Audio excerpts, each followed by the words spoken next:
Modern Warfare 2 is a visually stunning game, where the easiest way to gain an edge is by letting go of those very visuals, and while this dramatically increases performance, it also heavily impairs how the game looks. So today, I'm going to break down in detail how to retain the best visuals for each type of setup and user. So welcome to the Exiled Ones.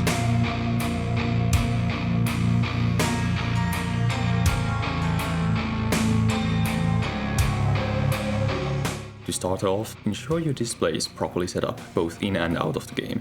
The ability to tab in and out smoothly with borderless full screen is invaluable. Still, you can run exclusive full screen for reduced latency on older setups. Remember to check you're using the right display monitor and adapter with the correct refresh rate, resolution and aspect ratio. VSync exists to prevent screen tearing, but can increase latency when not combined with adaptive or G-Sync, so for most setups turn this off. Limiting your frame rate slightly below your monitor's maximum can improve latency, especially in combination with dimension syncing options, otherwise you can leave it uncapped. Leave display gamma on as RGB, unless you're on a TV display. I also prefer leaving brightness on default, as there are better ways to gain visibility. Make sure to not touch the preset setting and leave render resolution at 100. Upscaling options improve performance by artificially scaling your resolution. We also have access to NVIDIA DLAA, AI-based anti-aliasing, and Fidelity FX CAS, which is a great sharpening option. For most people, if available, I recommend the NVIDIA DLSS option, but all options definitely offer something. If after everything you're satisfied with your performance, Fidelity FX CAS can be a huge help in spotting enemies at a distance. Feel free to experiment with all the options. Disabling filmic anti-aliasing leaves artifacts and has a tiny performance cost, so I would leave it on, either on low or medium, as high and ultra have higher performance costs. After you optimize your settings, set video memory scale to maximum and run a benchmark. This will give you a good approximation on where to set it to. The performance impact of texture resolution is fairly linear, as is the increase in quality, so choice is mostly down to preference. I advise not going under low, as it will turn the game into mush.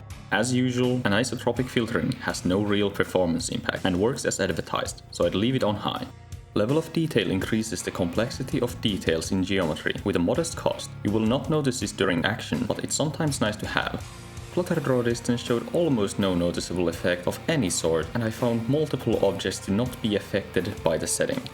Particle quality settings often cause frame drops and inconsistency in performance due to only taking their cost when used and viewed.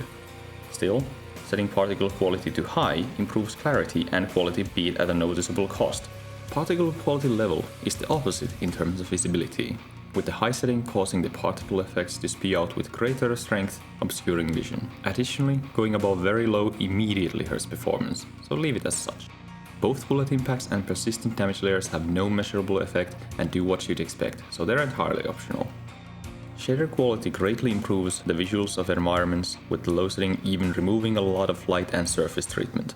The performance and visual impact are both the most noticeable by far, so be cautious of going above low if you're on a low-end system.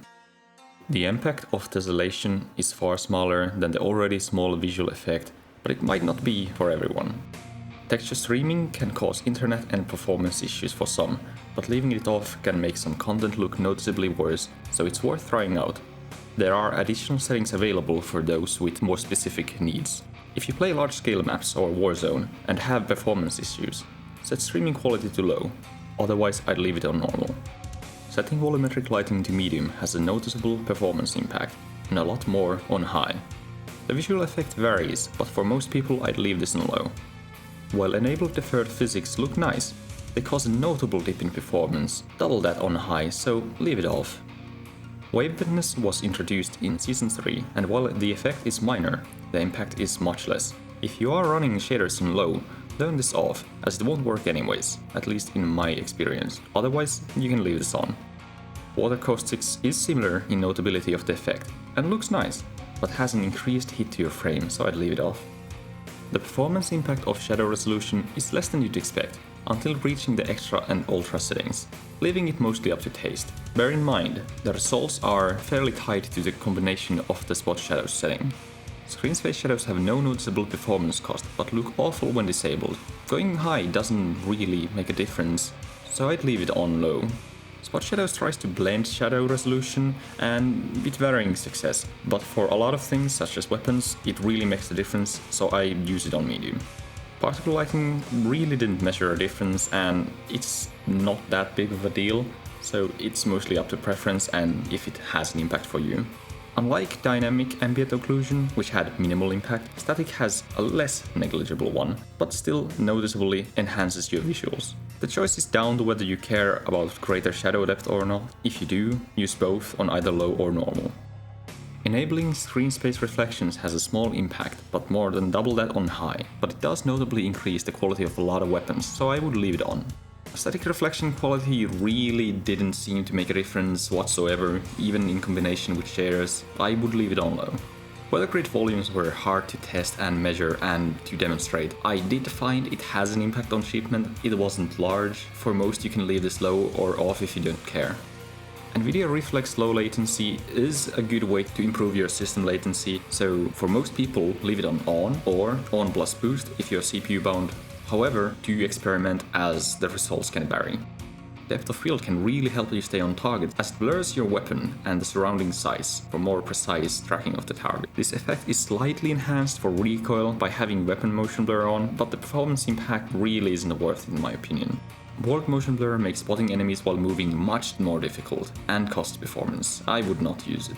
Lastly, film grain is entirely up to preference, though it does hurt visual clarity.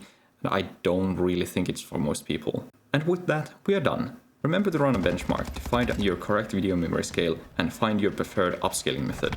I hope you enjoyed this video, as it took me endless hours to make, so if it helped, consider subscribing to the Exiled Ones and leaving a like or a comment. I'll see you in the next video. Stay safe, my friends.